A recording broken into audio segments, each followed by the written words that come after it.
Hola, buen día. Mi nombre es Gema de Jesús Ramírez y hoy voy a exponer el tema problema público.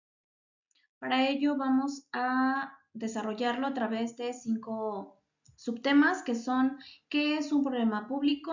¿Cómo se construye?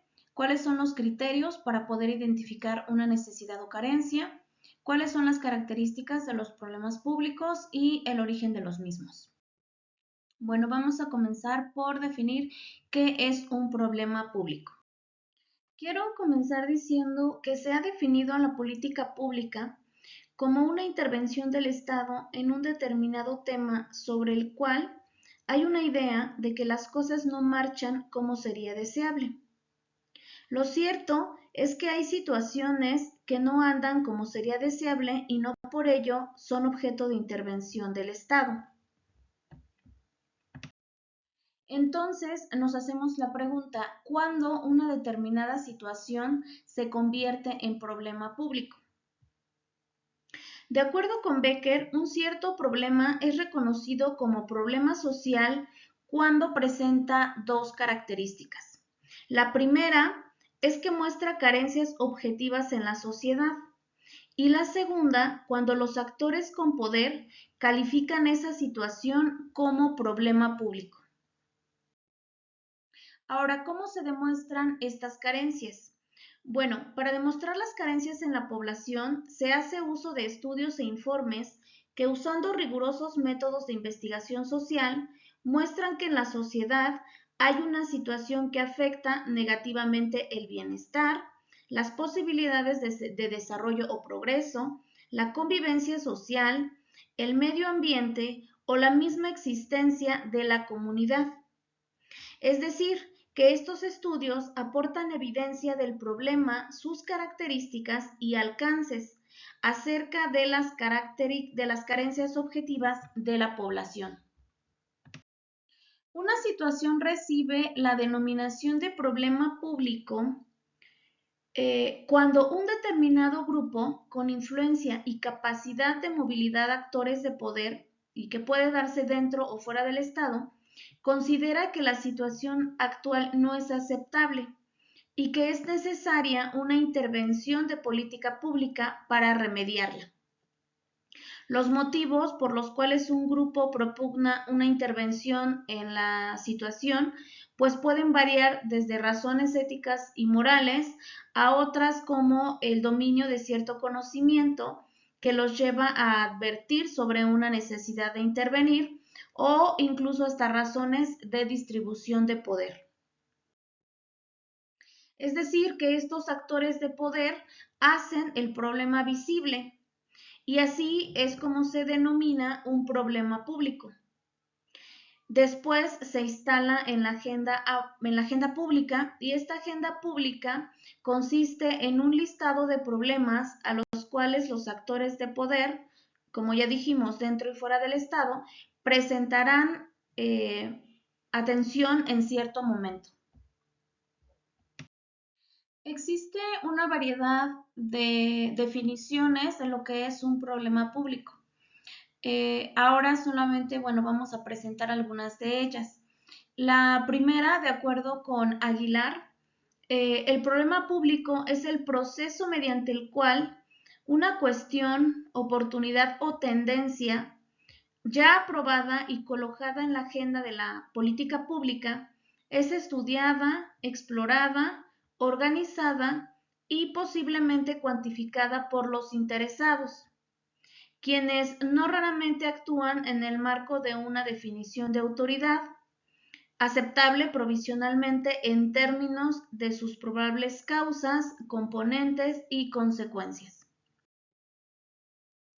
Otra definición que tenemos de acuerdo con Meny y Troening nos dice que los problemas públicos son construcciones políticas de una colectividad o una comunidad en un espacio y tiempo determinado, mediante el cual logran que un problema social se incluya en la agenda de gobierno. De acuerdo con Estrada, un problema público es una construcción política colectiva de una comunidad determinada respecto de una carencia objetiva, es decir, un problema social que le interesa que sea resuelto. Pero existe una condición estructural para que un problema social se convierta en un problema público. Esta debe convertirse en parte de la agenda institucional del gobernante, como ya hemos dicho anteriormente. Esta agenda es un conjunto de problemáticas sociales, objeto de controversias públicas entre los intereses de actores políticos y los gobernantes, sobre las que exige la intervención de las autoridades públicas competentes. Vamos a pasar al segundo tema, que consiste en la construcción del problema público. Para ello tenemos el modelo de construcción de problemas públicos propuesto por Pedrosa a través del siguiente diagrama. Como ya dijimos en un principio, lo primero que nosotros se tiene que identificar, bueno, son carencias objetivas. Estas carencias objetivas muestran problemas sociales. Puede ser 1, 2, 3, diferentes problemas sociales, ¿no? Estos problemas tienen que ser asumidos por líderes comunitarios. Estos líderes comunitarios, bueno, pueden ser sindicatos, gremios, líderes comunales, gobernantes, partidos políticos e incluso organizaciones no gubernamentales. Una vez que estos problemas sociales son asumidos por estos líderes, entonces se encuentran en el desafío de poder ser incluidos en la agenda. Una vez que estos problemas son asumidos por la agenda, entonces se convierte en un problema público. Como ya dijimos, esta agenda da respuesta y se incluye en la agenda del gobernante y de la autoridad pública. Y una vez que ya está dentro de la agenda, entonces se llevan a cabo acciones para convertirlas en políticas públicas. Recordemos que también la sociedad civil tiene que ver con estas acciones para que este problema pues se vuelva público. Incluso pueden intervenir organizaciones internacionales u otros países. El tema número 3 consiste en los criterios para identificar una necesidad o carencia. Meny y Twining nos dicen que la identificación de una necesidad o carencia es una cuestión subjetiva y selectiva e identifican 4 criterios. El primero consiste en una necesidad normativa, es decir, que esta es definida por expertos, por políticos o personas influyentes conforme a sus propios valores. Es decir, que la carencia es reconocida desde el marco normativo de los actores con influencia y poder. El segundo criterio consiste en una necesidad sentida, es decir, que políticos y líderes sociales traducen deseos y motivaciones latentes de los ciudadanos en demandas concretas. La tercera consiste en una demanda expresada, es decir, que las propias personas, a través de actos concretos, como el uso o no uso de servicios públicos ofrecidos por el gobierno, el consumo o no consumo de bienes distribuidos por los organismos públicos, expresan demandas que son recogidas e interpretadas por los tomadores de decisiones y se traducen en decisiones, programas o políticas públicas. Y el cuarto criterio es una necesidad comparativa. Es decir, surge de comparar la situación de un determinado fenómeno social en diferentes contextos. Estas comparaciones pueden darse a nivel municipal, de una provincia, de un país o de una región. Esta unidad geográfica presenta mejores indicadores y se transforma en el objeto a alcanzar con la otra con la que se compara. Vamos a pasar al cuarto tema, que son las características de los problemas públicos. De acuerdo con Olavarría, existen 3 características que identifican a un problema público. El primero es la interdependencia de los problemas. Este refiere a que un problema público raramente se revela como una cuestión aislada de otro fenómeno de la vida social. Las esferas de la vida social están interconectadas, por tanto los problemas son interdependientes entre sí. El mejor ejemplo de esto pues es la pobreza, que está determinado por diversos indicadores. La segunda característica es que hay cierta subjetividad en la identificación de los problemas públicos.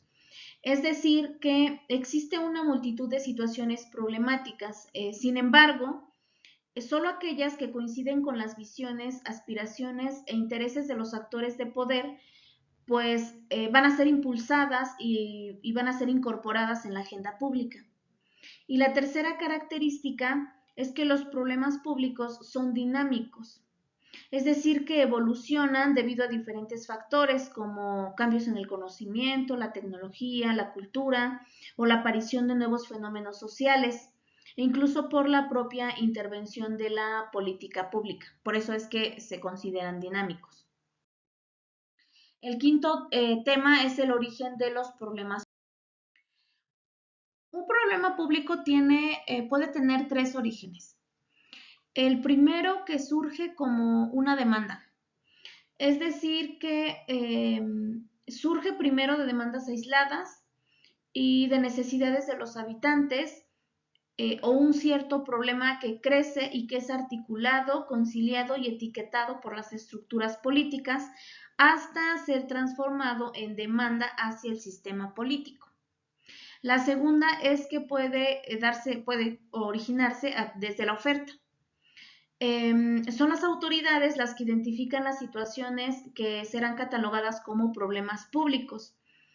Sin embargo, esta visión puede dar origen a interpretaciones que van desde un suave paternalismo hasta pues duras manipulaciones. Y el tercer origen, bueno, puede surgir como consecuencia de otra política pública.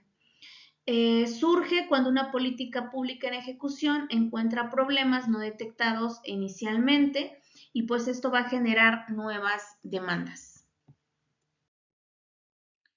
Esto sería todo de mi parte. Muchas gracias.